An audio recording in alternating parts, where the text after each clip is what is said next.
നമസ്കാരം. പെരിയ കൊലക്കേസ്, ഇരട്ടക്കൊലക്കേസിലെ പ്രതികൾക്കെതിരെ CBI കോടതിയുടെ വിധി പുറത്തു വന്നിട്ടുണ്ട്. പ്രതികൾ 1 മുതൽ 8 വരെ 9 വരെയുള്ളവർ പ്രതികൾ കുറ്റക്കാരാണ് എന്നാണ് CBI കോടതി ഇപ്പോൾ വന്നിരിക്കുന്ന ഈ പുറപ്പെടുവിച്ചിരിക്കുന്ന വിധിയിൽ പറഞ്ഞിരിക്കുന്നത്. അതായത് 2019 ഈ പറയുന്ന കൊലപാതകം നടക്കുന്നത് എങ്ങനെ എന്നല്ലേ?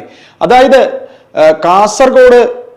കാസർഗോഡ് പാർട്ടിയുടെ ഗ്രാമമായ ഈ പറയുന്ന പെരിയ പാർട്ടി, അതായത് CPM-ന്റെ പാർട്ടി ഗ്രാമത്തിൽ കേവലം ഒരു പാർട്ടി കോൺഗ്രസിന്റെ കൊടി ഉയർത്തി എന്നതിൻ്റെ പേരിലാണ് ഈ 2 പിഞ്ച് കുട്ടികളെ, അതായത് 2 യുവാക്കളെ നിരുപാധികം CPM എന്ന പാർട്ടി കൊന്നത്. ഇന്ന് CBI കോടതിയുടെ ഈ വിധി വരുമ്പോൾ CPM എന്ന പാർട്ടിക്ക്, അല്ലെങ്കിൽ ഈ പാർട്ടി ഭരിക്കുന്ന സർക്കാരിന് കിട്ടുന്ന കരണത്ത് കിട്ടുന്ന പ്രഹരം തന്നെയാണ് ഇന്ന് ഇതിലൂടെ വന്നിരിക്കുന്നത്. അതായത് രാഷ്ട്രീയ കൊലപാതകങ്ങൾ ആര് ചെയ്താലും അത് തെറ്റ് തന്നെയാണ്. ഇപ്പോൾ CPM-കാരൻ കോൺഗ്രസ്സുകാരനെ കൊന്നിരുന്നാലും, കോൺഗ്രസ്സുകാരൻ തിരികെ CPM-കാരനെ കൊന്നാലും, BJP-കാരനെ അല്ലെങ്കിൽ RSS-കാരെ കൊന്നാലും കൊല്ലുന്നത് മനുഷ്യജീവനെയാണ്. കൊല്ലാൻ ഇവിടെ ആർക്കും അധികാരമില്ല. ഇത് നമ്മുടെ ഇന്ത്യ എന്ന മഹാരാജ്യം, അതിലൊരു കൊച്ചു സംസ്ഥാനം കേരളം, മതസൗഹാർദ്ദത്തിൻ്റെയും അല്ലാതെയും ഒക്കെ പേരുകേട്ട, സമാധാനത്തിന് പേരുകേട്ട നമ്മുടെ സംസ്ഥാനം. ഏതായാലും പറഞ്ഞു വരുന്നത്, പെരിയ കൊലക്കേസിൽ ഇപ്പോൾ ഇരട്ട കൊലക്കേസിൽ 2 പ്രതികൾക്ക് എതിരെ CBI കോടതി വിധി വന്നിരിക്കുന്നു. അതിൽ ഒന്ന് ഉദുമയുടെ മുൻ MLA ആയിരുന്ന കുഞ്ഞിരാമൻ ഇതിൽ പ്രതിയാണ്. ആദ്യം ഈ കേസ് അന്വേഷിക്കുന്ന പോലീസും പിന്നീട് ക്രൈംബ്രാഞ്ച് അന്വേഷിക്കുമ്പോഴും ഒരു വേള ഒരിടത്ത് പോലും കുഞ്ഞിരാമൻ പ്രതിയായിരുന്നില്ല. ഇതിൽ 1-ാം പ്രതിയായിരിക്കുന്നത് CPM എന്ന പാർട്ടിയുടെ ലോക്കൽ കമ്മിറ്റി സെക്രട്ടറി ആയിരുന്നു.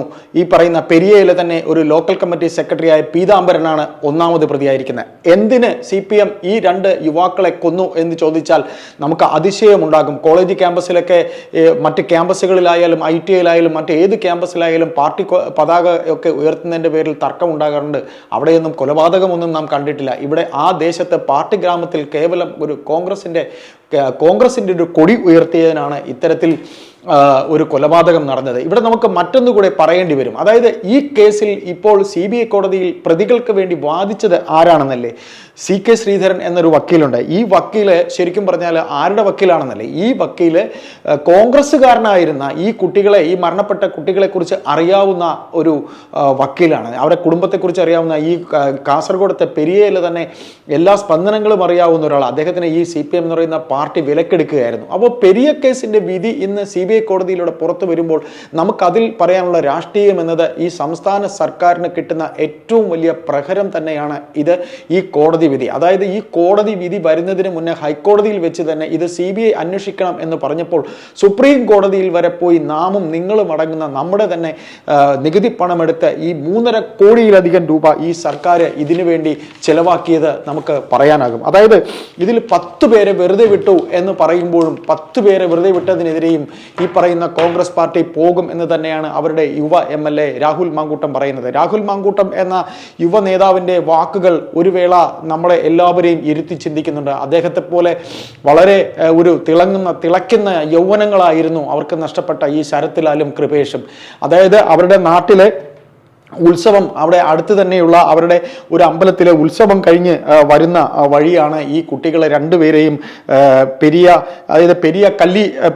കല്ലിയോട്ട് എന്ന് പറയുന്ന അമ്പലത്തിലെ ഉത്സവം കഴിഞ്ഞ് ഈ കുട്ടികൾ വരുന്ന വഴിയാണ് ഇവരെ വരുന്നു എന്നുള്ള സിഗ്നൽ വരെ നൽകിക്കൊണ്ട് ഇതിലെ 8-ാം പ്രതിയോ 9-ാം പ്രതിയോ സിഗ്നൽ കൊടുത്തിട്ടാണ് ഇവർ ഈ കുട്ടികളെ മാരകമായി ആക്രമിച്ച് കൊല ചെയ്യുന്നത്. അപ്പോൾ ഇതിൽ പറയാനുള്ളത്, ഈ കേസിൽ ആ കുടുംബത്തോടൊപ്പം നിന്നത് കാസർഗോഡ് MP രാജ്മോഹൻ ഉണ്ണിത്താൻ തുടങ്ങിയുള്ള ഒരുപാട് പേര് ആ കുടുംബത്തോടൊപ്പം നിന്നു. ഏതായാലും സുപ്രീം കോടതിയിൽ വരെ ഈ കേസിലെ CPM എന്ന് പറയുന്ന പാർട്ടി, ഭരണത്തിരിക്കുന്ന പാർട്ടി നമ്മുടെ നികുതി പണം എടുത്ത് ഈ പ്രതികളെ CBI അന്വേഷണത്തിലേക്ക് കൊണ്ടുപോകരുത് എന്ന് പറഞ്ഞ് കൂടെ നിന്നിട്ട് അവസാനം CBI വന്നു.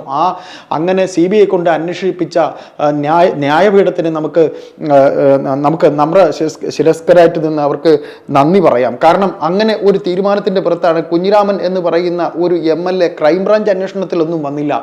അതായത് ഈ പറയുന്ന ആദ്യത്തെ അന്വേഷണങ്ങളൊന്നും കുഞ്ഞിരാമൻ ചിത്രത്തിലേ ഇല്ല. അങ്ങനെ അവസാനം ഒടുവിൽ CBI വരുമ്പോൾ 157 പേരെ വരെ കൊണ്ടുപോവുകയാണ് ചോദ്യം ചെയ്തത്.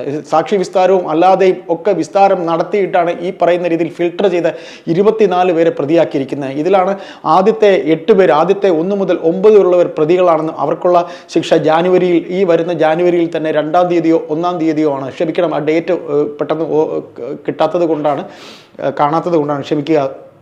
അതിപ്പോൾ ഉടൻ തന്നെ അതിൻ്റെ വിധി പ്രഖ്യാപിക്കാം. അവർ കുറ്റക്കാരാണ് എന്ന് തന്നെ പറഞ്ഞു കഴിഞ്ഞു. അപ്പോൾ ഇതിൽ നമുക്ക് പറയുന്നത് രാഹുൽ മാങ്കൂട്ടത്തിൻ്റെ വാക്കുകൾ കടമെടുക്കുമ്പോൾ ഈ വെറുതെ വിട്ട 10 പേർക്കെതിരെയും കോൺഗ്രസ് അവരുടെ പോരാട്ടം നടത്തും എന്ന് തന്നെയാണ് പറയുന്നത്. നടത്തട്ടെ, അവർ അത്തരത്തിൽ പോരാട്ടം നടത്തണം. ഇത് ഈ പറയുന്ന നമ്മൾ മറ്റൊന്നുകൂടെ പറയേണ്ടി വരും. അതായത് മാങ്കൂട്ടം പറഞ്ഞ ഒരു വാക്കാണ്, അത് കടമെടുത്താണ് പറയുന്നത്. CPM എന്ന് പറയുന്ന പാർട്ടിക്ക്, കടമെടുത്താലും ഇല്ലെങ്കിലും നാം തന്നെ അത് പറയുകയാണ്, CPM എന്ന് പറയുന്ന പാർട്ടിക്ക് ഒരു കൊലപാതക സെല്ല് കൂടെ ഉണ്ടോ എന്ന് ഈ കേരള സമൂഹം, ആ പറയുന്ന രാഹുൽ മാങ്കൂട്ടം പറഞ്ഞെങ്കിൽ ആ വാക്കുകളിലൂടെ തന്നെ നാമും ചോദിക്കുകയാണ്, ഒരു കൊലപാതക സെല്ല് ആണോ ഉള്ളത്?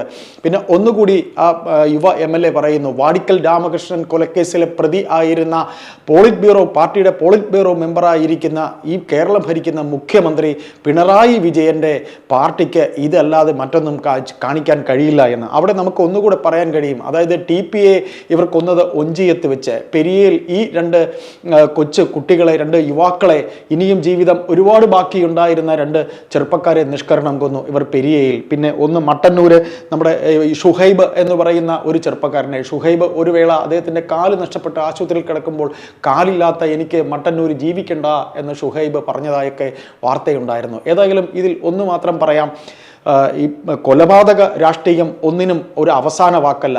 ഈ പറയുന്ന പോലെ നമ്മുടെ നികുതി പണം എടുത്ത് സർക്കാർ CBI വിസ്താരം വേണ്ട, CBI അന്വേഷണം വേണ്ട എന്നീ പ്രതികൾക്ക് വേണ്ടി വാദിച്ചത് തെറ്റ്.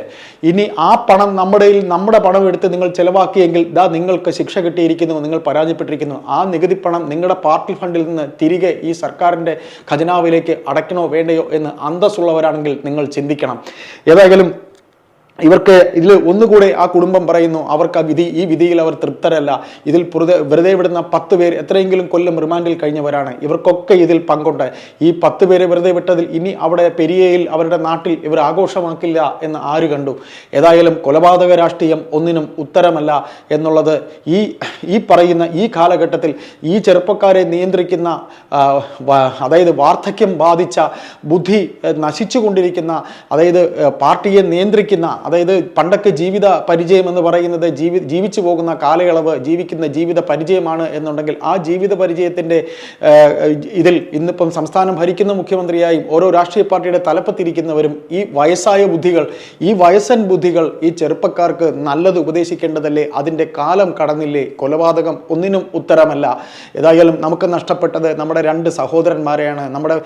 നമ്മുടെയൊക്കെ കൂടെ ഇനിയും ഒരുപാട് കാലം ഉദയസൂര്യനെ കണ്ടും ഈ പ്രപഞ്ചത്തിലെ നല്ല വെളിച്ചം കണ്ടും സന്തോഷത്തോടെയും സുഖത്തോടെയും ജീവിക്കേണ്ട ആ 2 കുരുന്നുകളെ, ശരത്ലാലിനെയും കൃപേഷിനെയും തുടങ്ങി ഇപ്പോൾ പെരിയയിൽ അതാണെങ്കിൽ അവരുടെ പാർട്ടിയിൽ നിന്ന് പുറത്താക്കപ്പെട്ട TPA, പിന്നീട് ഷൊഹൈബിനെ, ഇങ്ങനെ നിരവധി തിരിച്ചാണെങ്കിലും അവർക്കും പറയാനുണ്ടാകും. ആയതുകൊണ്ട് ഒന്നിനും കൊലപാതകം ഉത്തരമല്ല.